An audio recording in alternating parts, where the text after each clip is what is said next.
Hi, happy Wednesday. I didn't have a video last week because I got super sick. I had a fever and everything. I couldn't even hold a book, so I haven't even done any reading this month, really. I've read one book so far. But in any case, we're here today doing Spencer from Common Spence's Pride Flag book tag because he tagged me, which is so cool and I appreciate that so much. Thank you, Spencer. And if you don't know who Spencer is, somehow you know who I am, but you don't know who Common Spence is, you need to go subscribe to him and look at his channel and watch his video too, because he had the coolest little infographic about the history, the origin of the pride flag, and it's really good and you need to watch it. So the first color in the flag is red, which symbolizes life. And the question for this one is a book with a spirited protagonist totally proud of who they are. Someone who gives you life. It kind of sucks that nothing comes to mind, and it's a little bit difficult for me to begin with because I don't really read books with narratives so much.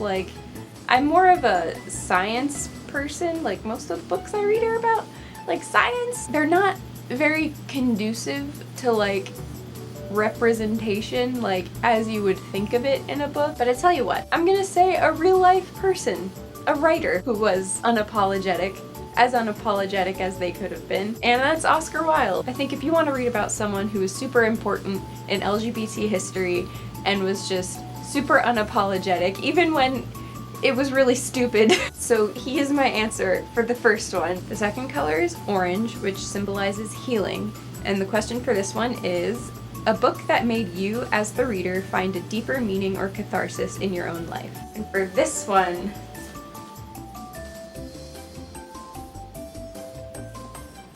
A Little Life by Hanya Yanagihara. So this is without a doubt my favorite book of all time.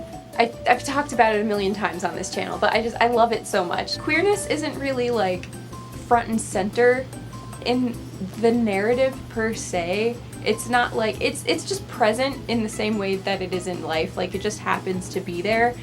And I really love this book a lot. The first time I read it in 3 days, which is crazy for me because this book is really big. And then I took a break from it for a week, and it wouldn't leave my mind. I kept thinking about it, and it kept making me think about things that I hadn't thought about in years. It was just a really crazy experience for me reading this book, and I loved it so much. And then after a week, I sat down with it again and I just read it in one 12-hour sitting.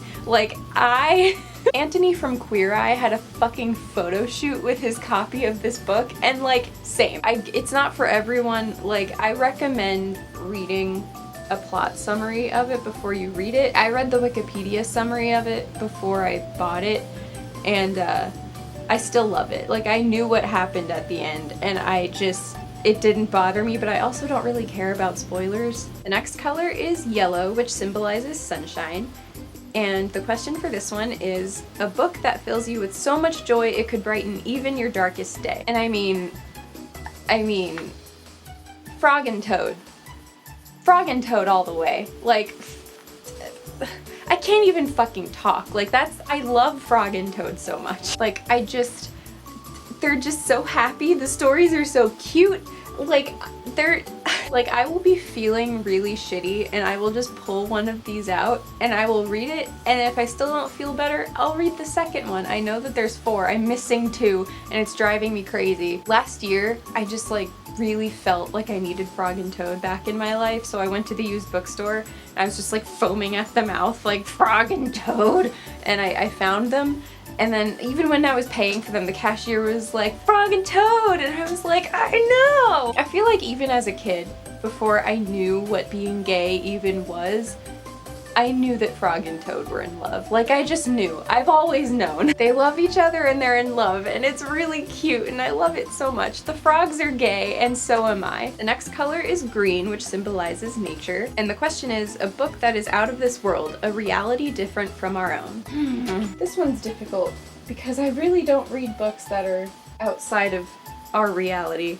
I'm gonna go with a comic book for this one, and it's Serenity Rose, and this is volume 2, but it's a 3-part series. I talked about Serenity Rose in my wrap-up for last month, But I read Serenity Rose originally when I was 13, and it's about a lesbian witch, and it's really cool, and it's not without its problems, for sure.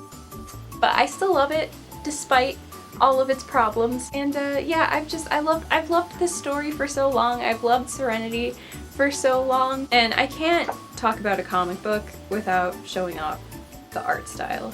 Like, Aaron Alexovich just has a really, I feel like, unique art style, and his comics just look so different from what comics usually look like. And there's just a lot of silly bits in it too. Like, it's just a really fun little gothy, witchy comic. The next color is blue, which symbolizes peace.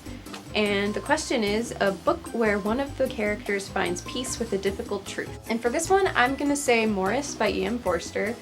I don't know if this is like officially considered a classic, like in the literary canon, but it definitely should be. It was written for the most part in 1914, but Forster worked on it pretty much for the entire last half of his life.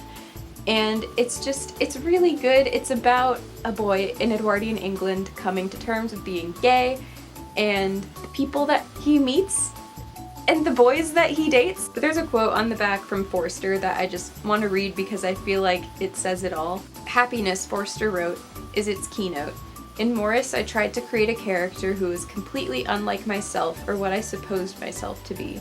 Someone handsome, healthy, bodily attractive, mentally torpid, not a bad businessman, and rather a snob.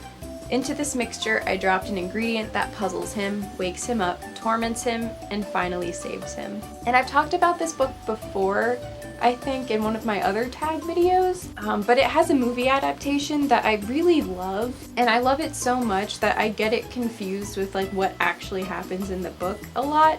I think it's pretty loyal to the book though for the most part, but I like watch the movie even if you don't read the book, basically, is what I'm trying to say, because it's really good, and I went off about that already, so I don't have to do that again. And the last color is purple, which symbolizes spirit. And the question is, a book that deals with LGBT themes and religion. And for this one, I'm gonna have to say a book that I'm actually like currently reading, and I'm not that far into it yet either, but it's Stone Butch Blues by Leslie Feinberg.